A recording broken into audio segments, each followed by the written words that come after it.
Hey guys, this is 262,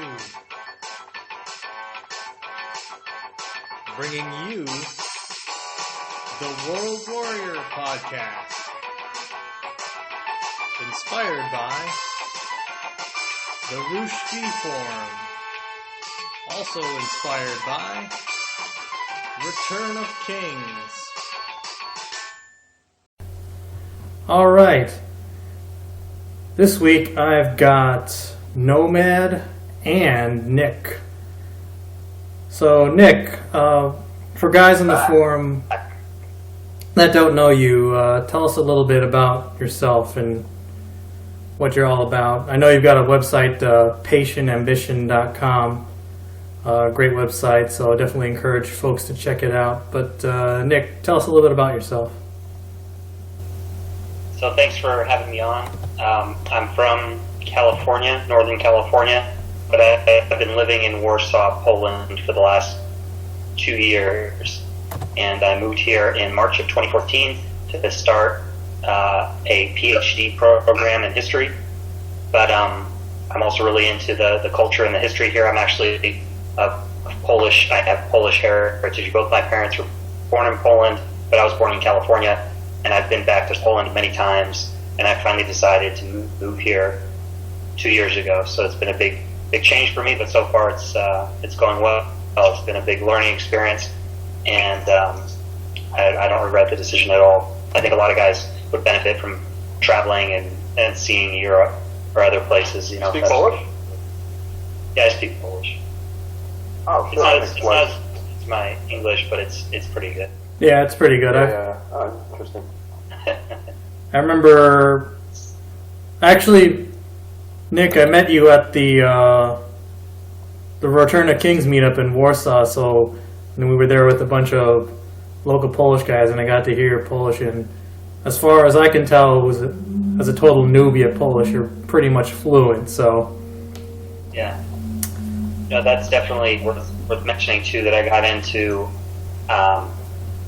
Game and things like that through Roosh, and I've met Roosh in Warsaw several times, so he's a pretty cool guy, and that's what really started this journey of what started as wanting to get better with women turned into wanting to change different aspects of my life, and that led to deciding that I have a better future and better options by moving and doing something totally different than just working in a 9-to-5 job. Hey, I got a question for you. Your parents spoke Polish to you, like, inside the house when you were growing up, and then they did the whole bilingual thing? It was a mix of Polish and English, but my brother and sister, they don't speak it as well as I do. But, yeah.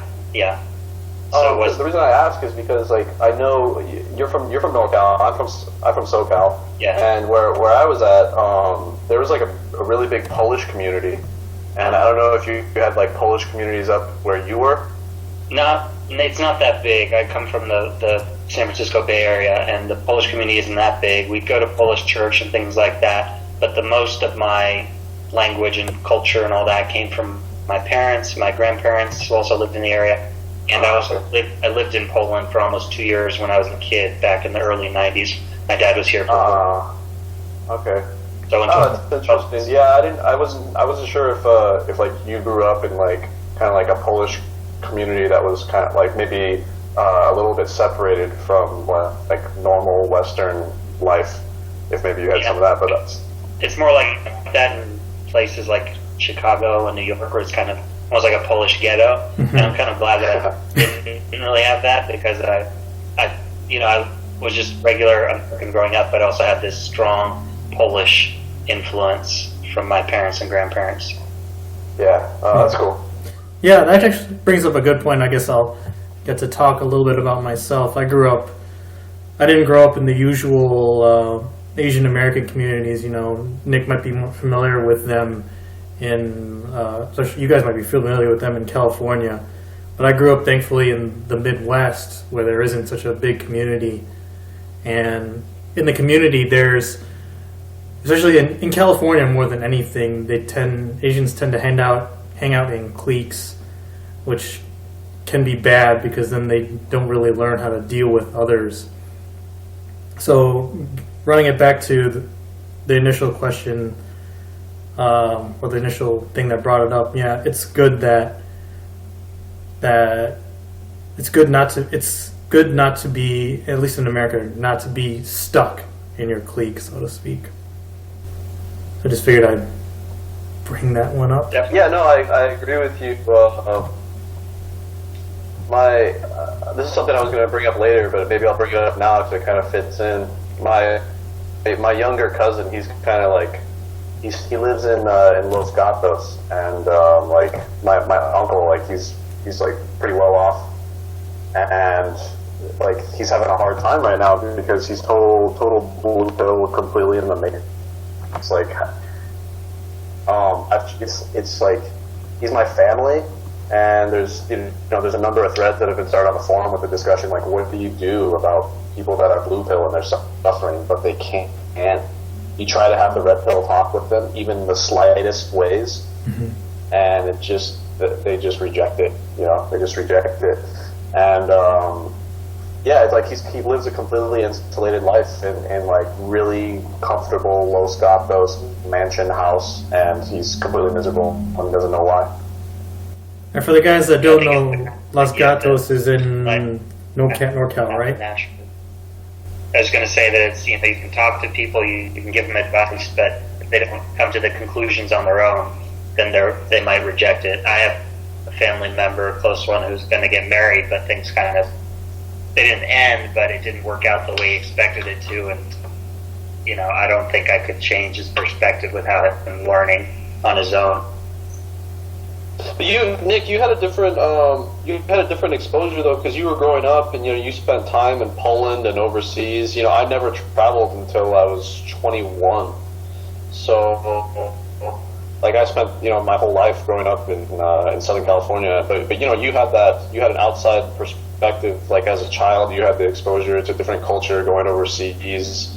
How did it affect? I mean, if I could ask you, like, how, looking back now in hindsight, like how early on in your life did you accept like red pill like philosophy type beliefs? It was pretty late. I mean, it was around the time where I discovered all these Roosh and all these other guys, so maybe 4 or 5 years ago. So although I was exposed to the more traditional culture, it had more to do with like customs and traditions and all these things than like femininity and masculinity and all of that. Of course, it's different. You see that it's different, but I'd say that even in Polish society, you have the blue pill type mentality, and women are put on a pedestal, that type of thing. So yeah, for me, it was pretty late. It was not until my late 20s that my eyes really opened to how different things are than what my idealized version of it was. Oh, okay. And just one other thing I wanted to ask you, because I just thought of it. When you were in Poland, maybe, I don't know if you remember when you were a kid, like how different, you always hear like you always see the threads on the forum, guys like reminiscing, it's not the same as it was back in the 90s, back in the early 2000s. Like, how changed is Poland now? Is it way more westernized than when you were younger? Yeah, I think so. I mean, a lot of it is similar to what's happening in other parts of Europe or other parts of the world, especially in the last maybe 5 or 10 years, where most people have smartphones now, they have Facebook, they have the social media, so it definitely makes a big impact. But I'm not as pessimistic as some guys are about how things change. I mean, it's natural that technology is going to affect culture, but I think the fact that the culture's been around for 1,000 years gives it much more resilience than other places where, I mean, comparing Poland to the Bay Area, for example, is like worlds, because there, not only do you have a mix of people from all over the world, but it's just not a very old culture, it's like 100 years old or less. So it's things... Yeah, the culture is always being recreated, and it's always changing. It's because it's not established in the Bay Area. In the 80s, growing up, or even the early 90s, it's much different than it was now. Do you see also, like, thinking about the language? Do you see the language playing a big part of it too? Like, because I'm just thinking about like how Russian is, and they say, you know, Russian is like a very patriarchal language, and language makes such a difference in like how the beliefs and the customs of the cultures are carried out. And do you find that also true with Polish, maybe? I think to a certain extent. I mean, I can't put my finger on anything specific, but it's definitely much less politically correct than in America, especially the way it is now in the West.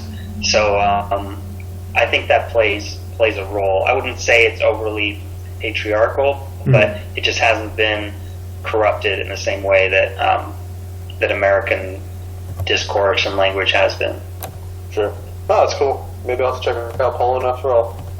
Yeah, definitely. I mean, it's a unique place because it's, you know, Eastern Europe, but it has a long history of aspiring to be associated very strongly with the rest of Europe. It's almost like kind of an inferiority complex, and the fact also that Poland was part of the Soviet Union satellite countries for so long separated it from naturally developing with the rest of Europe. So on the one hand, they want to be more like Western Europe and America, but on the other hand, just their physical location, their Slavic history and traditions have created this unique mix. So it's kind of like a mixing point between Russia and Ukraine and the rest of Europe. And I think it's good because I don't want Poland to become more like the rest of Europe and America. I mean, technologically and infrastructure-wise, but I don't want them to adopt more of the culture. And you do see more of that where you have, like, you know, kind of radical left-wing movements with feminism and homosexuality and these types of things that do get promoted by various groups in Poland, but it's still a very fringe minority thing. It's not like in America where you have social justice warriors and all these people trying to get people fired for saying the wrong thing. So it's not that bad yet. Okay. Yeah. I feel the same way about Ukraine. Like, I really hope they recover economically, but if the price of that is like their culture is going to suffer and become more westernized, like, forget it. I'll take the economical hit as long as the culture remains intact. Speaking of Ukraine, it might end up being a positive influence on Poland. There are about 300,000 or more Ukrainians have come to Poland in the last 3 years or so since everything started happening in Ukraine. So in Warsaw, you hear a ton of people speaking Russian or Ukrainian that are from Ukraine. A lot of people are taking jobs here because it's easier. I don't know the details, but it's easier for Ukrainians to come to Poland than to other countries. So a lot of them have come here. Yeah, it's definitely the case. My students always talk about, like, possibly moving to Poland for a little while and, like, taking a job there, making some money, and bringing it back to Ukraine. They always talk about that option. Yeah. Yeah, I've known some people who are trying to get their residency here so they can get a Polish passport eventually, and that opens their way up to Europe, you know, because they can, since Poland's part of the EU. But that means giving up their Ukrainian passport, but a lot of people who are in that position are willing to do it just because they don't see a lot of hope for the future in Ukraine. I also hope it recovers, but it seems like in the near term, Ukraine's prospects are pretty grim. Yeah. That's true. I don't see, like, Russia taking it over anytime soon, but economically it's a bad situation. Yeah. Whenever I do my border runs, well, just the one border run I did just this past week, and then another one I did 6 months ago, like, the buses are full of Ukrainians going back and forth between the countries. There's a handful of Poles, but most of them are Ukrainians who probably seem like they're going back and forth for work.